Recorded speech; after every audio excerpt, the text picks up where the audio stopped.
नमस्ते माय बहन लोग। आप लोग के यदि हमने ये गीत अच्छा लगी तो लाइक सब्सक्राइब कर जा, कमेंट कर जा, जरूर हम ये गीत सुन जा। बहुत बहुत धन्यवाद। मेरी बेटी विवाह गीत गाए जाते जा। गंगा जमुना से मटिया मांगवालो बेदिया बनलो मजगूत बेदिया बनालो मजगूत गंगा जमुना से मटिया मांगवालो बेदिया बनवालो मजगूत बेदिया बनालो मजगूत गाई पैठी सुतेला बेटी के बाबा हो निनिए सुतेला नाचिता नीनाए सुतेलाया नाचिता निनिए सुतेला नाचिता नीनाए सुतेलाया नाचिता बैठी जगावेली बेटी हो आंजानो बेटी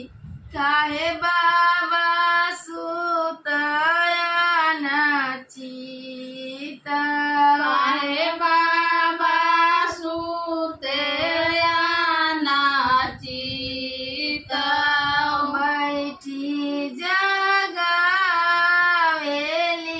बेटी हो जानो बेटी काहे बाबा सुताया नाचिता काहे बाबा सुतेया नाचिता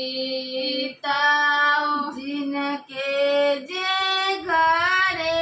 बाबा कन्या कुआर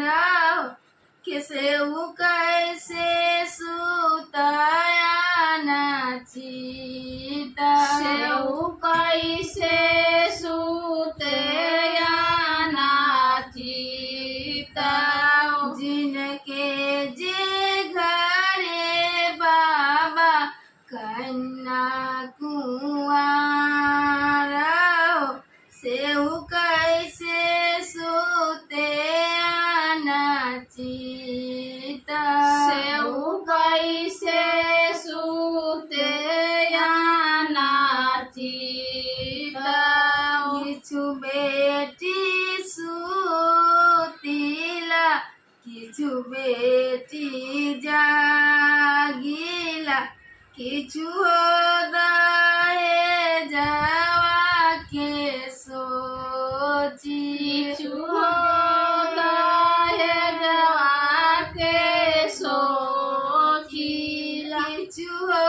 दहे जावा के सोची दहे जवा के सोचिला इतना संपत्ति हम दियवा के दियली हो मुँह ना बोलेला दामाद मुहावो ना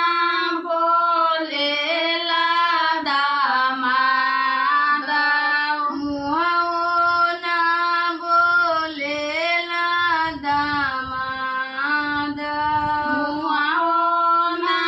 बोलेला दामाद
बगल छुरिया लिया ले हो